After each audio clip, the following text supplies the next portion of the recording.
राधे राधे जी। आज हम आपके लिए लेके आए हैं माता अन्नपूर्णा की व्रत कथा। माता अन्नपूर्णा का 21 दिवसीय यह व्रत अत्यंत चमत्कारी फल देने वाला है। यह व्रत अगहन मार्गशीर्ष मास में शुक्ल पक्ष की प्रतिपदा से शुरू कर 21 दिनों तक किया जाता है। इस व्रत में अगर व्रत न कर सके तो एक समय भोजन करके भी व्रत का पालन किया जा सकता है। इस व्रत में सुबह घी का दीपक जलाकर माता अन्नपूर्णा की कथा पढ़ें और भोग लगाएं। अन्नपूर्णे सदा पूर्णे शंकर प्राण वल्लभे ज्ञान वैराग्य सिद्ध्यर्थ भिक्षा देहि माता च पार्वती देवी पिता देवो महेश्वर बांधव शिव भक्ताश शवदेशो भुवनत्रयम्। एक समय की बात है, काशी निवासी धनंजय की पत्नी का नाम सुलक्षणा था। उसे अन्य सब सुख प्राप्त थे, केवल निर्धनता ही उसके दुख का कारण थी। यह दुख उसे हर समय सताता था। एक दिन सुलक्षणा पति से बोली, स्वामी आप कुछ उद्यम करो तो काम चले, इस प्रकार कब तक काम चलेगा।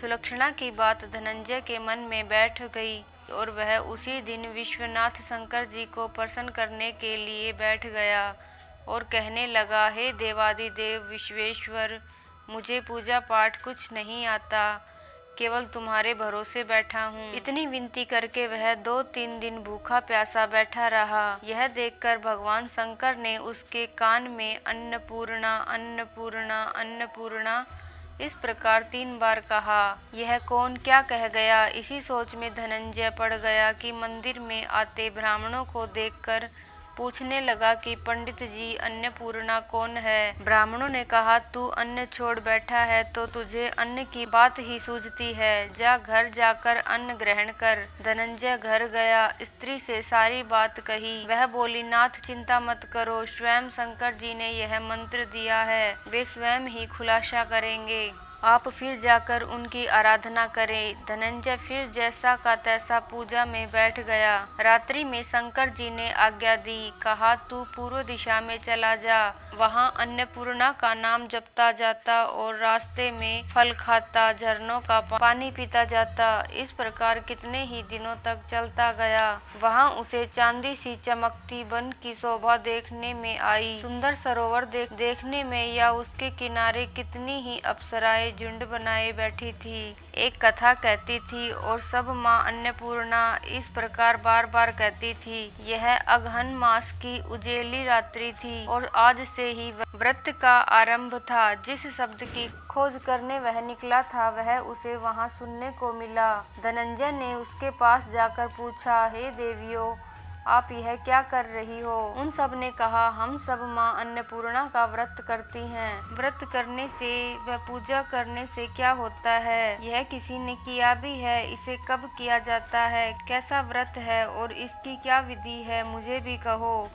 वे कहने लगी, इस व्रत को सब कोई कर सकते हैं। 21 दिन तक के लिए 21 गांठ का सूत ले लेना चाहिए। 21 दिन यदि न बने तो एक दिन उपवास करें, यह भी न बने तो केवल कथा सुनकर प्रसाद ले, निराहार रहकर कथा कहें। कथा सुनने वाला कोई न मिले तो पीपल के पत्तों को रखकर सुपारी या घृत कुमारी वृक्ष को सामने दीपक को साक्षी कर सूर्य, गाय, तुलसी या महादेव को बिना कथा सुनाए मुख में दाना न डालें। यदि भूल से कुछ पड़ जाए तो एक दिवस फिर उपवास करें।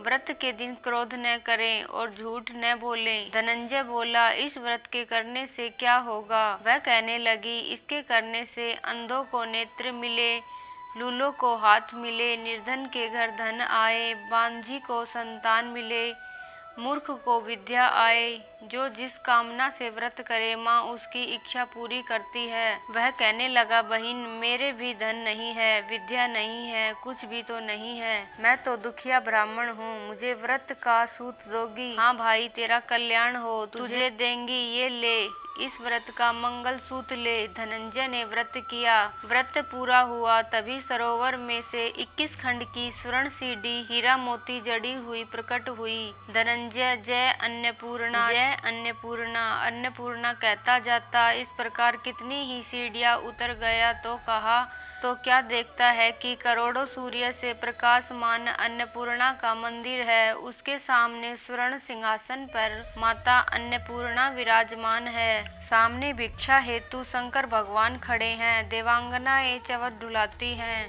कितनी ही हथियार बांधे पहरा देती हैं। धनंजय दौड़कर जगदम्बा के चरणों में गिर गया। देवी उसके मन का कलेश जान गई। धनंजय कहने लगा, माता आप तो अंतर्यामिनी हो, आपको अपनी दशा क्या बताऊं। माता बोली, मेरा व्रत किया है, जा संसार तेरा सत्कार करेगा। माता ने धनंजय की जिह्वा पर बीज मंत्र लिख दिया। अब तो उसके रोम रोम में विद्या प्रकट हो गई। इतने में क्या देखता है कि वह काशी विश्वनाथ के मंदिर में खड़ा है। माँ का वरदान ले धनंजय घर आया। सुलक्षणा से सब बात कही। माता जी की कृपा से उनके घर में संपत्ति उमड़ने लगी। छोटा सा घर बहुत बड़ा गिना जाने लगा। जैसे शहद के छत्तों में मक्खियाँ जमा होती हैं, उसी प्रकार अनेक सगे संबंधियाँ आकर उसकी बड़ाई करने लगे। कहने लगे, इतना धन और इतना बड़ा घर, सुंदर संतान नहीं तो इस कमाई का कौन भोग करे। सुलक्षणा से संतान नहीं है, इसलिए तुम दूसरा विवाह करो। अनिच्छा होते हुए भी धनंजय को दूसरा विवाह करना पड़ा और सती सुलक्षणा को शोथ का दुख उठाना पड़ा।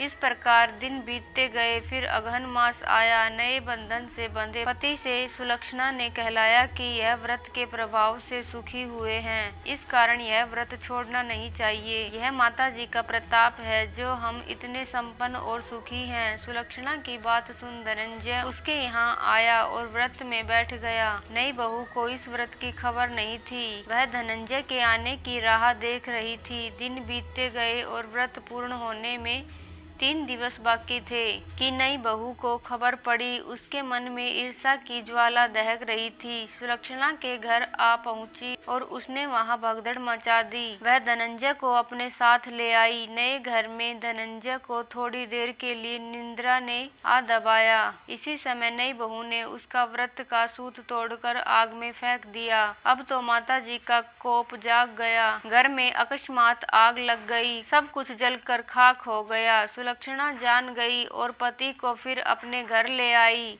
नई बहू रूठकर पिता के घर जा बैठी। पति को परमेश्वर मानने वाली सुलक्षणा बोली, नाथ घबराना नहीं, माता जी की कृपा अलौकिक है। पुत्र कुपुत्र हो जाता है पर माता कुमाता नहीं होती। अब आप श्रद्धा और भक्ति से आराधना शुरू करो, वे जरूर हमारा कल्याण करेंगी। धनंजय फिर माता के पीछे पड़ गया। फिर वही सरोवर सीढ़ी प्रकट हुई, उसमें माँ अन्नपूर्णा कहकर वह उतर गया। वहाँ जा माता जी के चरणों में रुदन करने लगा। माता प्रसन्न हो बोली, यह मेरी स्वर्ण की मूर्ति ले, उसकी पूजा करना, तू फिर सुखी हो जाएगा। जा, तुझे मेरा आशीर्वाद है। तेरी स्त्री सुलक्षणा ने श्रद्धा से मेरा व्रत किया है, उसे मैंने पुत्र दिया है। धनंजय ने आंखें खोली तो खुद को काशी विश्वनाथ के मंदिर में खड़ा पाया। वहां से फिर उसी प्रकार घर को आया। इधर सुलक्षणा के दिन चढ़े और महीने पूरे होते ही पुत्र का जन्म हुआ। गांव में आश्चर्य की लहर दौड़ गई। मानता आने लगी।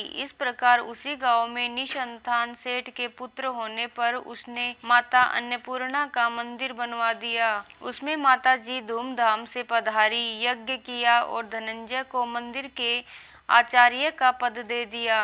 जीविका के लिए मंदिर की दक्षिणा और रहने के लिए बड़ा सुंदर सा भवन दिया। धनंजय स्त्री पुत्र सहित वहां रहने लगा। माता जी की चढ़ावे में भरपूर आमदनी होने लगी।